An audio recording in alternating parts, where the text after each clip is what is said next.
Welcome back for another video. I went through 25 YouTubers' final FPL teams. I wrote down all 375 players they picked. What are the trends across all teams? Which formation is the best one? Who are the most popular picks? There's links to all 25 channels down in the description, check them out, they make great content. And we're going to start by looking at a few individual final teams, and then we'll go through the data across all teams. FPL Harry up first.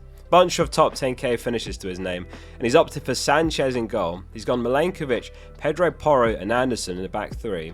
He's gone Rodgers, Dewsbury Hall, Salah, Palmer and Bruno in midfield. Watkins and João Pedro up front, 3-5-2. Dubravka, Dorgu, Esteve and Mark Yu on the bench. Rodgers appears to be fine after that injury scare in pre-season, which makes this a really strong midfield. Obviously Dewsbury Hall was the one helping to enable that. We're expecting Grealish to play the 10 role for Everton, which would see Dewsbury Hall playing deeper. In their final pre-season game, he was playing as a 10, even taking corners, really involved.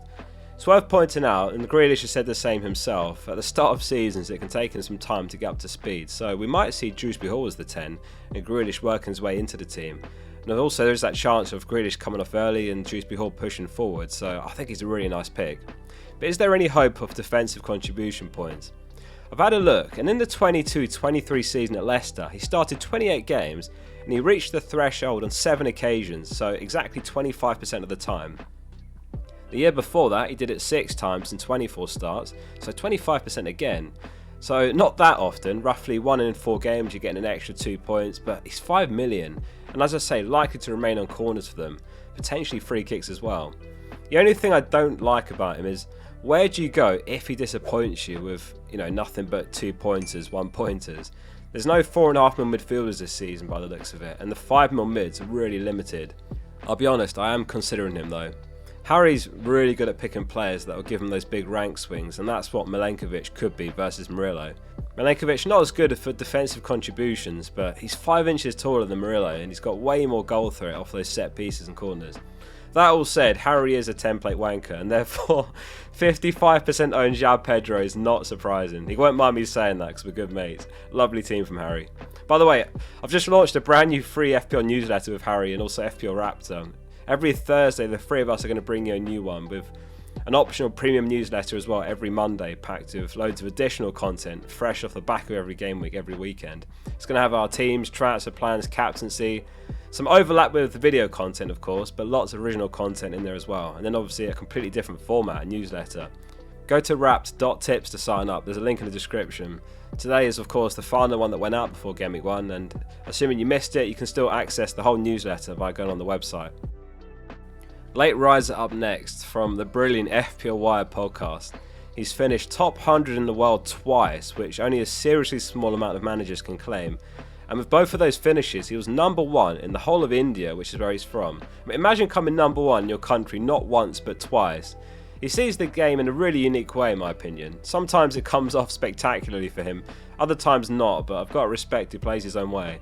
He's been around for a long time, and the last thing to say about him is he plugged my videos a few years ago when he came across them and I had 1,000 subscribers, so he's a good man. I'll always appreciate him for that. So he's gone with Sales Murillo, Munoz Tarkowski, Jorginho Wirtz, Salah, Palmer, Reinders, and then up front Watkins and João Pedro. On the bench is Dubravka, Goodmanson, Dorgu and Mark Yu. I'm wondering if I've missed a trick with Dorgu. He's not appeared in any of my drafts personally, but Harry and Late Riser both have him. He's done his homework on Murillo and Tarkowski, who were consistent at defensive contributions, more so than any other defenders last season. Tarkowski hit the threshold 22 times, Murillo 19 times last season, so that's an additional 44 and 38 points. Braithwaite's picked up a hamstring injury in training, which puts me off considering Tarkowski, but that could be naive. Like O'Brien, Keane, Tarkowski, Mikalenko are still solid. Jorginho is such a late riser pick. Not even 1% of managers are looking there, and he's been getting really good minutes in pre-season, starting up top a bit, but he can play as a 10 and right wing as well. And of course, Låbak's 34, so he's not getting any younger. Is this Lateriser's big season coming? FPL Instinctive writes really good Twitter threads and articles on Brighton, and he does cover Lateriser in one of those, and the Brighton assets in depth. I recommend checking him out, FPL Instinctive. Reinders is quite a late riser pick as well. I've got a feeling one of those two is going to come off big for him, and the other he'll just pivot away from it a few weeks into the season. But yeah, who knows which one. I'm still deliberating the 5.5mm mids myself. Like, there is Anderson, he's the unexciting pick, but good for DCs. Reinders, on the other hand, got a brace in the City's last pre-season game in one half after coming on. That's his upside. But yeah, very rare DCs from him. FPL General up next, who's finished top 500 in the world 3 times, which is incredible. And further to that, if you thought those first 2 teams looked fairly similar, then Mark's got a huge shake-up to the template for you here. So he's got Sells in goal, Murillo, Munoz and Van Dijk in defence. He's gone Reinders, Bruno, Saka, Palmer and Wirtz in midfield, and it's Watkins and Bowen up front. Dubravka, Anderson, Esteve and Mark Yu on the bench. So the headlines are no Salah but also no Haaland. Now, of course, going with neither just gives you so much money to spread around. It's such a stacked team when you look past that, but of course that is a big caveat to the team. The kicker is you really need your captains to deliver. Like, he's probably going to have to switch between Palmer, Saka and Bowen. If any of those hit a 2-pointer the week where, you know, Salah bags a 15-pointer, let's say it happens again week 1 for example, then you're massively up against it. But the upside is of course huge as well. It is also worth pointing out that even if his captain gets you 2, there is still that potential for the other assets to make up for it that you've been able to spend more money on. Like Bowen, he could come away with 2 goals, 1 assist against Sunderland and it wouldn't surprise you. I can't bring myself to go no Salah or Haaland, but I've got big respect for it. I'm not fully sold on Liverpool defence. Unless we hear Bradley's out for a while, I think I'm probably going to swerve it. Otherwise, yeah, I'll look at Frimpong last minute, but otherwise I'm just avoiding initially, but that's just my opinion. You might disagree with that. The fixtures just aren't quite there for me. Plus, of course, they got the new fullbacks, so it might take a little time to settle. Can they maintain last year's levels? That's the other question, both defensively and offensively. Best of luck to the General. So, 25 teams, 375 players. Let's dig into the data. Goalkeepers first, and amazingly, there's just 5 names that have been picked across all the teams. Dubravka is 100% owned, and Sanchez by far the most popular starting keeper at 64%, Sells 20%, Verbruggen 8%, and then it's Kelleher and Petrovic. I should mention actually that one manager was planning to start Dubravka because they had Petrovic as backup. How about defenders then? Again, the most owned player is a 4mm enabler. It's Esteve, who's 80% owned. Lots planning to start him in Game Week 2 in fact, when they're home to Sunderland, which is perfectly fine. And then after that it's Porro, it's Williams, Anderson, Tarkowski, Murillo, Richards and Doof. So yeah, Porro has shot up in popularity. That is in part due to Maddison's injury in honesty. He's going to be taking lots of corners, even the odd free kick now. It doesn't do too badly for defensive contributions for a fullback either. Williams is the favoured Forest defender, a few more owners and then it's Murillo just below.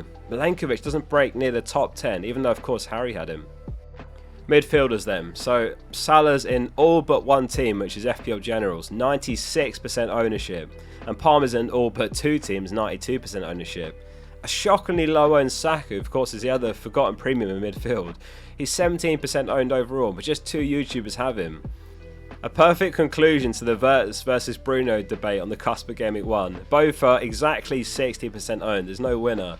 Of course, some of the YouTubers are running with both of them in a setup that allows that, but for a lot it's just one or the other. Reinders is the new favourite 5.5 midfielder, which is quite surprising actually. 48% have got him, Anderson 36%. They're 13 and 17% owned overall, so that's quite a sharp difference. And Dewsbury Hall has shot up to 20% of teams off the back of joining Everton. He's only 3.6% owned overall. Forwards, and once again it's a budget enabler that leads, it's Mark Yu with 84% ownership. Of course, none of them ever intend to start him, but he's probably the best bet for minutes out of them all most likely. There is Creepy Jr. from Bournemouth as well, but he seems less hopeful in my opinion. Watkins 80% has got a comfortable lead over the rest. João Pedro and Strand Larsen both sit at 40%. And then there's another sizable gap. Below that it's Mateta, Bowen and Fulkrug who sit at 12%. And Haaland, a shockingly low 8% owned. He's about triple that overall. So what are the most utilised formations? Well, 3-5-2's emerged as the heavy favourite, 76% usage. And it's 4-4-2 actually second, which again is quite surprising. A couple of managers are on 3-4-3 and one's on a 4-5-1. Captaincy is a straightforward one. Everyone besides FPL General's captain is Salah. I've jotted down the most popular defenders at each price point for you as well. So at 6mm it's Van Dijk, 5.5mm is Porro, 5mm is Williams, 4.5mm is Anderson, and 4mm is Esteve.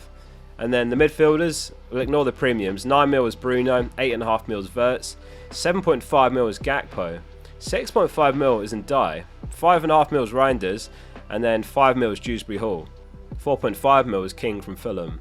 And then the forwards, Watkins 9 million of course, Bowen's only 8 mil, 7.5 mil belongs to João Pedro, 6.5 mil is Strand-Larsen, and then it's Full Creep for 6 mil. No one went cheaper than that other than the 4.5 mil forwards. A couple of final other observations. There's no chips active at all. I thought we might see at least one bench boost, but no, none in the end. And lastly, only one YouTuber owns both Haaland and Salah. Thank you very much for watching. There is one final video to come before the deadline, and then it'll be the deadline stream for the final couple of hours. Make sure you subscribe. It's completely free and you can always change your mind. You don't want to miss the content coming. See you soon for the next one.